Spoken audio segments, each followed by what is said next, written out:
Hello everyone, this is Abhilash Varade from Younes Academy. आज के video में हम लोग देखने वाले हैं यूपीएससी सीएसई 2024 का जो प्रीलिम्स का जीएस का पेपर हुआ था उसमें के इकोनॉमिक्स के सवालों के आंसर्स क्या है अलॉन्ग विद द प्रूफ मैं यहाँ पे आज डिस्कस करने वाला हूँ। सो दोस्तों, जो पेपर आया था जीएस का as compare to the last year it was easy. ठीक है, मैं लास्ट ईयर के कंपैरिजन की बात कर रहा हूँ बरा, बट एकदम भी पेपर ईजी नहीं था। तो मैं कह सकता हूँ कि थोड़ा बैलेंस पेपर था। थोड़े कुछ सवाल बहुत टफ थे, कुछ सवाल बहुत ही ज़्यादा ईजी थे और मेजरली जो सवाल थे वो मॉडरेट लेवल के वहाँ पे हमको देखने को मिले। तो ऐसे कंडीशन में बोला यही जा रहा है कि जो कट ऑफ है वो कट ऑफ शायद से ऊपर जा सकता है। ठीक है, कितना जाएगा क्या जाएगा उसका ही भी एक अलग से वीडियो हम लोग जल्दी से जल्दी हमारे एकेडमी के थ्रू लाने वाले। तो चलिए आज के वीडियो में स्पेसिफिकली यहाँ पे मैं जो इकोनॉमिक्स के सवाल डिस्कस करने वाला हूँ वो कोर इकोनॉमिक्स के सवाल डिस्कस करने वाला हूँ। लगभग 11 से 12 सवाल इकोनॉमिक्स पे यहाँ पे हमको देखने को मिले और बहुत सारे ऐसे भी सवाल दोस्तों थे कि जिसमें थोड़ा मल्टी डोमेन में कह सकता हूँ या फिर मल्टी सब्जेक्ट्स उसमें एक ही इसमें बना के वहाँ पे सवाल पूछे गए थे।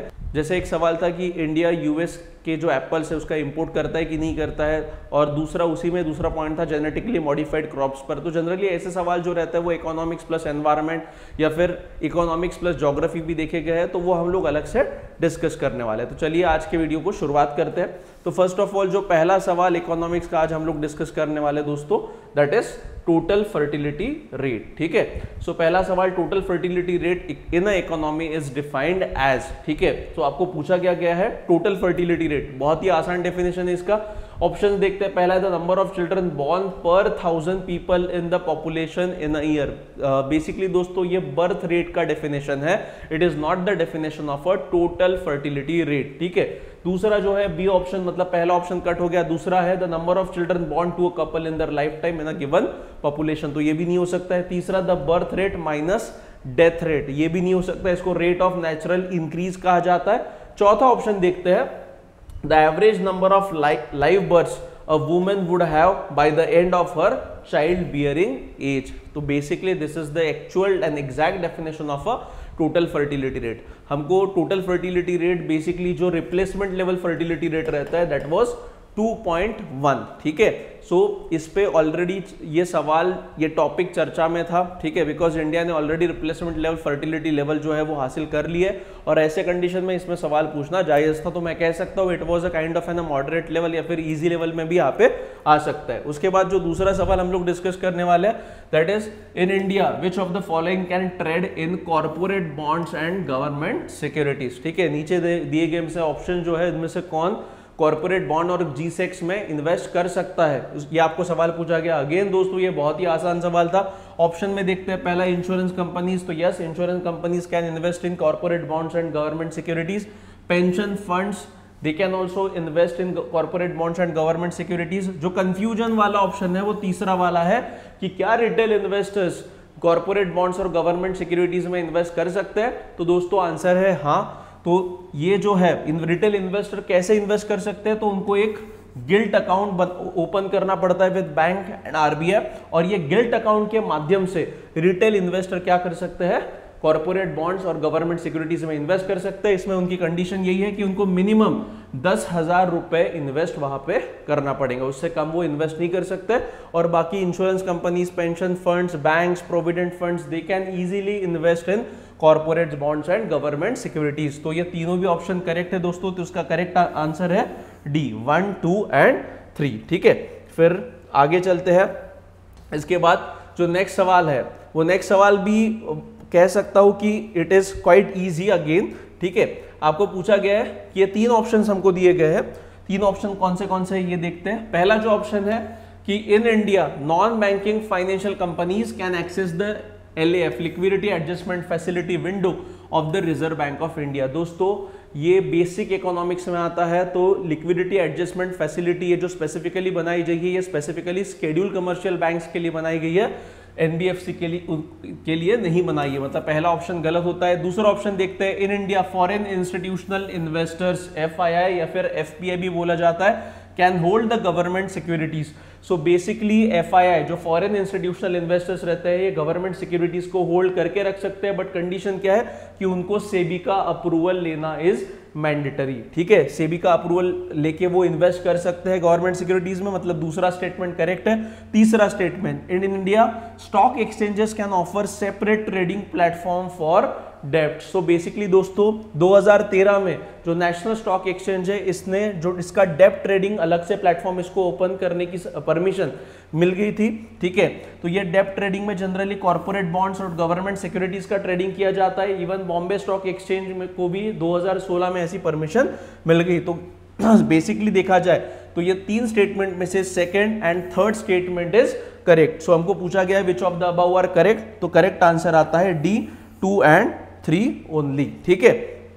इसके बाद में जो चौथा सवाल यहाँ पे देखने को हमको मिल रहा है, that is consider the following. आपको तीन ऑप्शंस दिए गए। अब तीन ऑप्शन, पहला है एक्सचेंज ट्रेडेड फंड, दूसरा है मोटर व्हीकल्स, तीसरा है करेंसी स्वैप। सो दोस्तों ये भी बहुत लॉजिकल सवाल है। आपको पूछा गया which of the above is considered as a financial instrument. तो सबसे पहले आपको पता होना चाहिए कि फाइनेंशियल इंस्ट्रूमेंट्स क्या है। फाइनेंशियल इंस्ट्रूमेंट्स के तीन प्रकार आते हैं, कैश इंस्ट्रूमेंट्स, डेरिवेटिव इंस्ट्रूमेंट्स और forex instrument.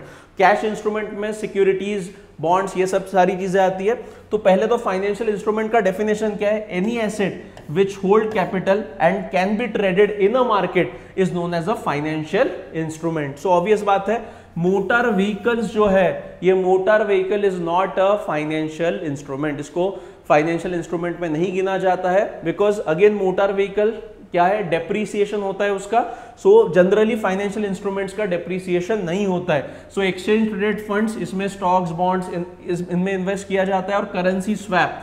So basically these two options are correct. Again the answer is 1 and 3 only. Motor vehicles are not financial instruments, ठीक है। उसके बाद आगे चलते हैं। ये देखिए दोस्तों हमारे जो नोट्स है वो नोट्स, और ये बेसिकली नोट्स हमारे एनसीईआरटी के हैं। उसमें हमने पढ़ा है कि टोटल फर्टिलिटी रेट क्या है। यहाँ पे डेफिनेशन दी गई है, total fertility rate in simple terms refers to the total number of children born or likely to be born to a woman in her lifetime if she were subject to the prevailing rate of age specific fertility in the population, ठीक है। So basically earlier हमारा जो fertility rate था वो 2.2 था, अभी कितना हो गया है, 2 हो गया। और जो रिप्लेसमेंट लेवल फर्टिलिटी रेट होता है वो कितना है, 2.1 होता है, ठीक है। उसके बाद अब यहाँ पे स्पेसिफिकली जो नेक्स्ट सवाल है, अब ये दोनों भी सवाल अब आसान तो दिखते हैं बट उतने भी कंफ्यूजिंग भी लगते हैं, ठीक है।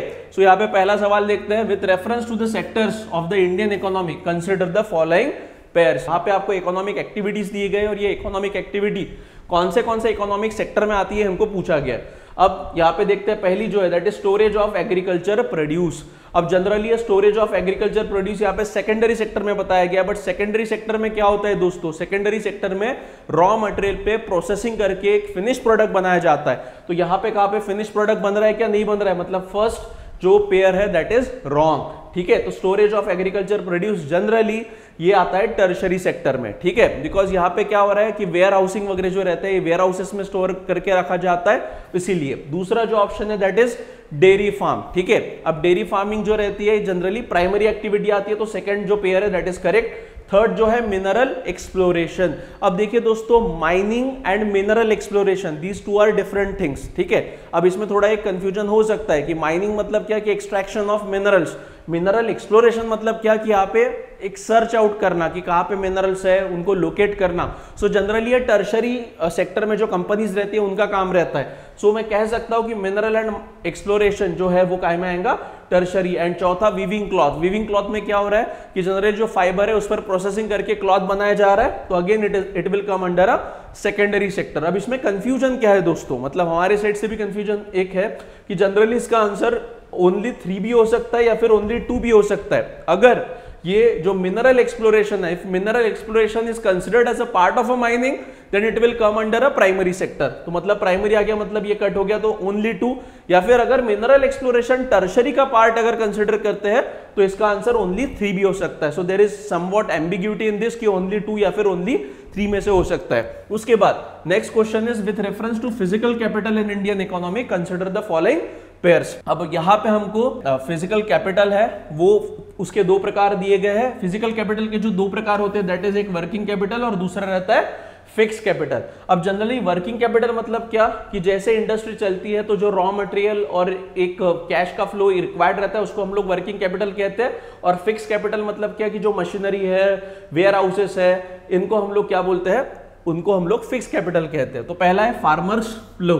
फार्मर्स का प्लो जो रहता है that will come under a fix capital. ठीक है, एक बार खरीदा तो उसको बार बार इस्तेमाल कर सकते हैं, वो फिक्स कैपिटल है, वो वर्किंग कैपिटल नहीं होता है। मतलब फर्स्ट जो पेयर है that is wrong. Second is again computer. Computer भी क्या है, कंप्यूटर फिक्स कैपिटल है, एक बार खरीद के रख दिया उसको हम लोग इस्तेमाल करते हैं, उसका डेप्रिसिएशन होते जाता है, तो ये फिक्स कैपिटल में आएगा, मतलब second pair is correct. Third is yarn used by the weaver. ठीक है, अब yarn used by the weaver यहां में क्या हो रहा है दोस्तों, ये बेसिकली रॉ मटेरियल है। Yarn is a raw material. अब रॉ मटेरियल काय में आता है, रॉ मटेरियल आता है वर्किंग कैपिटल में, it does not come under a fix capital. तो जो थर्ड पेयर है वो क्या है, गलत है। चौथा जो पेयर है दैट इज पेट्रोल। अब ये पेट्रोल भी काय में आएगा, वर्किंग कैपिटल में आएगा, ये फिक्स कैपिटल में नहीं आता है। So basically the correct answer इसका क्या होगा, how many of the above pairs are correctly matched, so 2 and 4 मतलब only 2, so B will be the correct answer of this specific question. ठीक है, सो आई होप यहाँ पे आपको डाउट क्लियर होगा। बट ये जो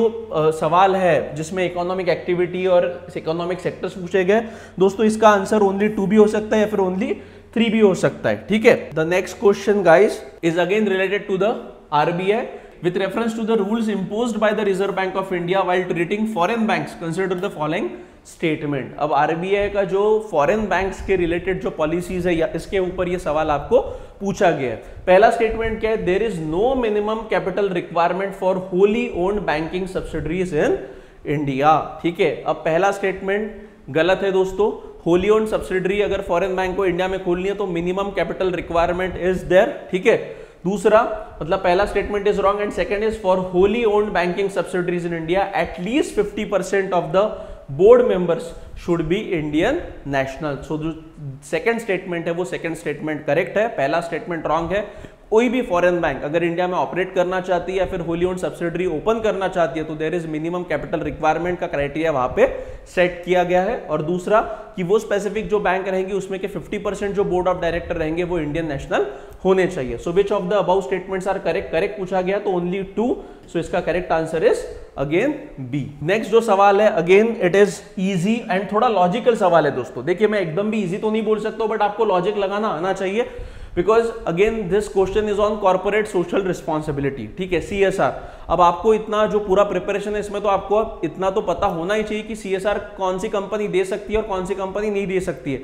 सो द जनरल रूल कि कौन सी कंपनी सीएसआर एक्टिविटीज करवा सकती है, तो ऐसी कंपनीज की जिनका एनुअल टर्नओवर 1000 करोड़ या फिर उससे ज्यादा है या फिर जिसका नेटवर्थ 500 करोड़ का है, ऐसी कंपनी ही क्या कर सकती है, कॉर्पोरेट सोशल रिस्पॉन्सिबिलिटी के तहत एक्टिविटीज उनको करना पड़ता है। या फिर तीसरा एक क्राइटेरिया और एक रहता है कि इनका जो प्रॉफिट है, नेट प्रॉफिट है, जिस कंपनी का 5 करोड़ या फिर उससे ऊपर का रहता है उसको सीएसआर एक्टिविटीज वहां पे मैंडेटरीली करवाना पड़ता है। सो यहाँ पे आपको सवाल उसके ही रिलेटेड पूछा गया है, is related to the CSR rules. तो पहला स्टेटमेंट देखते हैं, CSR rules specify that expenditure that benefit the company directly or its employees will not be considered as a CSR activities। अब देखो बेटा लॉजिकल है, ठीक है, मैं आपको प्रूफ देने वाला हूं इसके बाद कि कहां पे लिखा गया है। बट बेसिकली अगर वो कंपनी को वो स्पेसिफिक जो कॉर्पोरेट सोशल रिस्पॉन्सिबिलिटी कहते हैं तो उसको एक्टिविटी करना है, अगर उससे उसको फायदा मिल रहा है तो वो एक्टिविटी अलाउड नहीं है। ठीक है, सो जनरली जो पहला स्टेटमेंट है ये बराबर है। दूसरा स्टेटमेंट क्या बोलता है, CSR rules do not specify minimum spending on CSR activities. तो ऐसा ये भी स्टेटमेंट सरासर गलत है दोस्तों। मिनिमम 2% जो भी उनका नेट प्रॉफिट रहेगा कंपनी का, उसका मिनिमम 2% उस कंपनी को क्या करना है, कॉर्पोरेट सोशल रिस्पॉन्सिबिलिटी के तहत समाज के लिए जो दायित्व है उनका उसके तहत उसको खर्च करना ही पड़ेगा। So second statement is wrong, first statement is correct. हमको पूछा गया है which of the above is a correct statement. So the correct answer is 1 only. ठीक है, तो ये इसका आंसर 1 ओनली इज देयर। नेक्स्ट हम लोग आते हैं, ये देखिए दोस्तों यहाँ पे आपके स्क्रीन पे दिया गया है, this I have taken it from the RBI website. So authenticity एकदम 100% है। क्या बोला गया, the composition of the board of directors of wholly owned subsidiary should meet the following requirements, उसमें की जो रिक्वायरमेंट हमको पूछी गई है कि not less than 50% directors should be Indian national, NRIs, PIOs, subject to the condition that 1/3 of the directors are Indian national resident in India. Not less than 50%, मतलब at least 50% जो बोर्ड ऑफ डायरेक्टर्स है वो कहाँ के होने चाहिए, Indian national होने चाहिए। ठीक है, उसके बाद अब मिनिमम कैपिटल रिक्वायरमेंट जो है वो कितना है, देखिए यहाँ पे उसका भी क्राइटेरिया यहाँ पे आरबीआई के वेबसाइट पे पब्लिश किया गया है। तो minimum paid up voting equity capital for wholly owned subsidiary shall be 5 billion rupees. ठीक है, सो यहाँ पे जो मिनिमम कैपिटल रिक्वायरमेंट है वो भी क्या की गई है, आरबीआई के वेबसाइट पे related to the foreign banks mention की गई है। मतलब ये जो दूसरा स्टेटमेंट उस क्वेश्चन में था कि minimum paid up capital requirement नहीं रहता, ये क्या है, गलत है। ठीक है, उसके बाद जो सीएसआर का सवाल हमने वहां पे यूपीएससी ने आपको पूछा था, उसमें भी जो पहला स्टेटमेंट था वो गलत था। ठीक है, अब इसी के तहत देखते हैं, यहाँ पे साफ तौर से बोला गया है सीएसआर रूल्स में, ठीक है, the activities should not be the same which are done by the company in its normal course of business. मतलब जो कंपनी अपने यूजुअल एक्टिविटी से पैसे कमाती है वो एक्टिविटी अलाउड नहीं है। सवाल में थोड़ा घुमा फिरा के वहां पे पॉइंट पेश किया गया था कि जो एक्टिविटीज से मतलब उनके एम्प्लॉय को कुछ अर्निंग वगैरह होती है, ऐसी एक्टिविटी सीएसआर के अंदर अलाउड नहीं है। ठीक है, how much CSR is mandatory, so basically it is mandatory for the companies covered under section 135(1) of the Companies Act 2013 to spend 2% of their net profit over the proceedings 3 years as per the CSR policy. ठीक है, so दोस्तों this is the proof which is taken actually from the government website with reference to the Indian economy. Collateral borrowing and lending obligations are the instruments of. अब देखिए दोस्तों, अगर आपको ये नहीं भी आता है तो भी आप लॉजिक जो ऑप्शंस है, ऑप्शंस देख के आप आसानी से इसका आंसर फाइंड आउट कर सकते हैं। क्या बोला गया है कि ये जो collateral borrowing and lending obligation रहता है, ये किसका इंस्ट्रूमेंट है, तो ऑब्वियस बात है बॉन्ड मार्केट का तो ये इंस्ट्रूमेंट रहेगा नहीं, बिकॉज बोरोइंग एंड लेंडिंग है। ठीक है, फॉरेक्स मार्केट का भी नहीं रहेगा, स्टॉक मार्केट तो बिल्कुल नहीं। मतलब ऑप्शन क्या है, the only option which is correct is money market. Basically collateral borrowing and lending obligation is a type of an financial, एक प्रकार का जो रिक्वायरमेंट रहता है वो फाइनेंशियल रिक्वायरमेंट फुलफिल करने के लिए ये ऑप्शन का इस्तेमाल किया जा सकता है। ठीक है, अगेन इसका जो प्रूफ है हम लोग देखेंगे, ये देखिए how a CBLO works, collateral borrowing and lending obligation. So यहाँ पे जो स्टेटमेंट्स है वो दिए गए हैं। CBLOs are operated by the Clearing Corporation of India Limited and Reserve Bank of India. CBLOs allow short-term loan to be secured by financial institution. Financial institutions को short-term loan अगर चाहिए तो वो corporate borrowing and lending obligation के तहत loan ले सकते हैं। The institution must provide eligible securities and collateral such as treasury bills that are at least 6 months from maturity. The CBLO works like a bond. ये bond के समान काम करता है। The lender buys the CBLO and a borrower sells the money market instrument with interest. The CBLO facilitates borrowing and lending for various maturities from overnight to a maximum of 1 year. मतलब एक रात से 1 साल तक के समय के लिए इससे पैसे मार्केट से बनाए जा सकते हैं। कौन बनाएगा, फाइनेंशियल इंस्टीट्यूशंस बना सकते हैं। ठीक है, उसके बाद नेक्स्ट क्वेश्चन पे जाते हैं दोस्तों। तो यहाँ पे देखिए अगेन, अब ये जो क्वेश्चन था ना ये थोड़ा ट्रिकी था। तो पहला स्टेटमेंट देखिए, 2 स्टेटमेंट यहाँ पे आपको दिए गए। पहला स्टेटमेंट है, if the United States of America were to default on its डेब्ट, holders of US treasury bonds will not be able to exercise their claims to receive payment. ठीक है, क्या बोला गया कि यूनाइटेड स्टेट ऑफ अमेरिका ने अगर अपने डेब्ट पे डिफॉल्ट किया, सो जो यूएस ट्रेजरी बॉन्ड जिनके पास है तो वो लोग फिर क्या अपना जो पेमेंट है वो पाने के लिए क्लेम कर सकते हैं कि नहीं कर सकते। अब ये क्लेम कैसा करना, तो generally can they go to the Supreme Court of USA, तो yes they can go to the Supreme Court of USA. US citizen can go, even कोई अगर यूएस के बाहर का व्यक्ति भी अगर यूएस ट्रेजरी बॉन्ड्स को खरीदता है और वहां पे उनकी सरकार डिफॉल्ट करती है तो जनरली वो भी अपने देश में यूएस सरकार के तहत केस, यूएस सरकार के अगेंस्ट में केस दाखिल कर सकता है। तो ये पहला स्टेटमेंट दोस्तों गलत है। यहाँ पे क्या बोला गया, will not be able to exercise their claims to receive a payment, they can exercise a claim, they can go to the Supreme Court. So first statement is wrong. Second, the USA government debt is not backed by any hard asset but only by the faith of the government. Obvious बात है, जो treasury bonds रहते हैं जिनको sovereign bonds भी कहा जाता है, दीज आर सॉवरिन, मतलब इसको किसका बैकिंग रहता है, सरकार का बैकिंग रहता है. तो ऑब्वियस बात है इसमें ट्रस्ट किसके लिए रहता है, बिकॉज सरकार है तो भाई सरकार कभी डिफॉल्ट कर ही नहीं सकता है. तो इस सोच के तहत ही लोग क्या करते हैं, इनको खरीदते हैं. तो generally it is not backed by any hard asset except the faith and trust of the government, कि किसी भी हालत में भाई सरकार गिरेंगी नहीं. ठीक है. So which one of the following is a correct in respect of the above statement. So पहला स्टेटमेंट रॉन्ग है, दूसरा स्टेटमेंट करेक्ट है.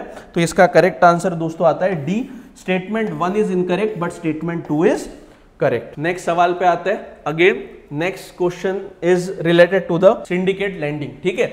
सो इसमें भी देखिए जो पहला स्टेटमेंट है, syndicated lending spreads the risk of borrower default across multiple lender. तो फर्स्ट स्टेटमेंट इज करेक्ट. ये सिंडिकेटेड लेंडिंग क्या होता है, 3-4 बैंक इकट्ठा आके जो बड़ा बोरोवर रहता है उसको क्या करते हैं, लोन अरेंज करके देते हैं. ठीक है. जैसे विजय माल्या था, तो विजय माल्या को 10,000 करोड़ का अगर कर्जा चाहिए तो एक ही बैंक 10,000 करोड़ का तो रिस्क नहीं ले सकती. तो ऐसे कंडीशन में क्या होगा, 3-4 बैंक साथ में आएंगे और उसको 2-2 हजार करके 5 बैंक उसको 10,000 दे देंगे. तो इसको बोलते हैं सिंडिकेटेड लेंडिंग. मतलब more than 2 banks will come together and give and arrange the loan facility. तो फर्स्ट स्टेटमेंट इज करेक्ट, मतलब उससे रिस्क डिवाइड हो जाती है. दूसरा, the syndicated loan can be fixed amount और lump sum of funds but can not be a credit line. अब basically credit line क्या होता है, क्रेडिट लाइन मतलब जैसा मान लीजिए कि मैं अगर बैंक के पास जाता हूं और बैंक मुझे बोलती है कि you are eligible for 10 lakh rupees loan, और मुझे अभी 10 लाख रुपए की आवश्यकता नहीं है बट मुझे अभी सिर्फ 2 लाख का ही कर्जा लेना है, तो मैं 2 लाख रुपए का कर्जा ले सकता हूं. फिर 1 साल के बाद मैं उसको रिटर्न करूंगा और कुछ समय बाद मैं और 5 लाख की रिक्वायरमेंट लेके जाऊंगा तो बैंक मुझे और पैसा देंगी, बिकॉज मेरा जो क्रेडिट लिमिट है वो कितना है, 10 लाख का. मतलब जैसे जैसे मुझे पैसा लग रहा है वैसे वैसे मैं बैंक के पास जाके पैसे उठा सकता हूं. इसको बोलते हैं क्रेडिट लाइन. और लम सम फंड मतलब क्या, कि मेरा एलिजिबिलिटी 10 लाख का है तो एक बार 10 लाख ले लो और उसको फिर रीपे करते बैठो, ये इसको बोलते हैं. तो जनरली सिंडिकेट लोन के तहत ये दोनों भी ऑप्शन रहते हैं कि फिक्स अमाउंट और लमसम फंड भी दिए जा सकते हैं या फिर उसको क्रेडिट लाइन भी दी जाती है. तो ये सेकंड स्टेटमेंट क्या है, रॉन्ग है, बिकॉज कैन नॉट बोला गया. So which one of the above is correct. So इसका आंसर है C. Statement 1 is correct but statement 2 is incorrect. बहुत ही आसान हम लोग बोल सकते हैं. ठीक है. ये देखिए the proof here. Syndicated loan क्या होता है यहाँ पे बताया गया है. The syndicated loan is a form of financing that is offered by a group of lenders. Syndicated loan arise when a project requires too large a loan for a single lender or when a project needs a specialized lender with expertise in a specific asset class. इसको बोलते हैं syndicated loan. अब इसमें ही जो line of credit क्या होता है यहाँ पे दिया गया है दोस्तों. ठीक है.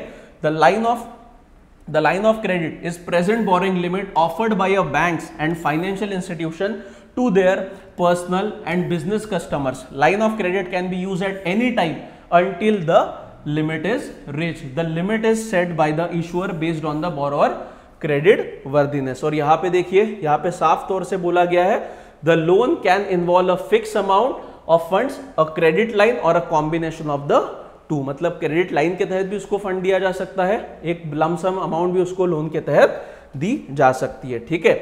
उसके बाद the last question which we have to discuss again, this is a simple question but logical question. ठीक है. अब देखिए दोस्तों क्या पूछा गया है, consider the following statement in respect of the digital rupees. digital rupees के बारे में आपको पूछा गया है. So first statement is it is a sovereign currency issued by the RBI in alignment with the monetary policy. तो obvious बात है, इशू किया है RBI ने ही इशू किया है, ये आपको पता रहना चाहिए. तो RBI ने अगर इशू किया है तो ये कौन सी करेंसी है, सॉवरिन करेंसी. जैसा बिटकॉइन वगैरह हम लोग बोलते हैं तो वो क्रिप्टो करेंसी के आधार पे ही जो टेक्नोलॉजी है बिटकॉइन की उसी के आधार पे इसको बनाया गया है. But it is a regulated currency. ये कैसी है, रेगुलेटेड है. कौन रेगुलेट कर रहा है, central bank of India, that is RBI. मतलब ये सॉवरिन करेंसी है issued by the RBI in alignment with its monetary policy. तो first statement is correct, logical है. Second, it appears as a liability on the RBI balance sheet. Obvious बात है दोस्तों, जो RBI cash भी जो issue करती है ये भी क्या होता है, लायबिलिटी होता है. तो ये भी क्या है, एक प्रकार का कैश है बट डिजिटल कैश है. सो ऑब्वियस बात है ये भी क्या होगा, लायबिलिटी ऑन द आरबीआई. मतलब second statement will also be correct. अब तीसरा स्टेटमेंट देखिए, it is insured against inflation by its very design. दोस्तों ये it is similar to the cash which we have but सिर्फ क्या है, ये डिजिटल वॉलेट में रहेगा. अब ऐसे कंडीशन में हमारा पैसे का वैल्यू जब इन्फ्लेशन बढ़ता है तो क्या होता है, कम होता है। तो ऑब्वियस बात है भाई इसका भी वैल्यू क्या होगा, कम होगा। सो ये इंश्योर्ड नहीं है, मतलब तीसरा स्टेटमेंट इज रॉन्ग। चौथा क्या है, it is freely convertible against commercial bank money and cash. Yes, it is freely convertible against commercial bank money and cash. तो यहां पे ऑप्शंस क्या है, ऑप्शंस है 1 and 2, 1 and 3, 2 and 4 and 1, 2 and 4। तो तीसरा ऑप्शन करेक्ट हो गया। तो करेक्ट आंसर क्या है, 1, 2 and 4। So D is the correct answer of this specific question. ठीक है। सो दोस्तों इस प्रकार से हमने जो कोर इकोनॉमिक्स के सवाल थे वो यहाँ पे डिस्कस किए हैं। So this is the feature of CBDC. CBDC मतलब सेंट्रल बैंक डिजिटल करेंसी। ठीक है, सीबीडीसी मतलब क्या होता है, central bank digital currency. So CBDC is a sovereign currency issued by central banks in alignment with the monetary policy. ठीक है, it appears as a liability on the central bank balance sheet. उसके बाद freely convertible against commercial bank money and cash. ठीक है, तो ये 3 statement यहाँ पे दिए गए, आरबीआई के वेबसाइट से ये निकाला गया है। मतलब क्या है ना, आंसर उसका क्या रहेगा, 1, 2 and 4। सो जो इन्फ्लेशन से अफेक्ट होती है डिजिटल करेंसी, दैट्स इट। सो दोस्तों आज के वीडियो में हम लोग जो इकोनॉमिक्स के सवाल थे, कोर इकोनॉमिक्स के सवाल थे, वो हमने यहाँ पे डिटेल में डिस्कस किए हैं। और डेफिनेटली जो यहाँ पे आंसर्स हमने रिकमेंड किए हैं, एक सवाल छोड़ के उसमें थोड़ा एम्बिग्विटी है, बट उसका ऑप्शन ओनली 2 या फिर ओनली 3 में से रह सकता है। तो वो भी हम लोग जल्दी से जल्दी क्लियर आपको कर देंगे कमेंट सेक्शन में। So this is all in today's video guys. अगर आपको ये वीडियो पसंद आया तो वीडियो लाइक कीजिए, शेयर कीजिए और सब्सक्राइब करना चैनल को मत भूलिएगा। ठीक है दोस्तों, अभी इसके बाद ही हम लोग इमीडिएटली बाकी के भी जो सब्जेक्ट्स है इसके भी हम लोग जो आंसर्स कीज है, ट्रस्टेड आंसर की बात कर रहा हूँ, और एनालिटिकल अप्रोच से हम लोग यहाँ पे आपको बताने वाले हैं अलॉन्ग विद द प्रूफ। तो उसके आधार पे हम लोग जल्दी से जल्दी बाकी के भी जो आंसर्स किए वो यहाँ पे लाने की कोशिश कर रहे हैं। So that's it for today's lecture guys, thank you very much.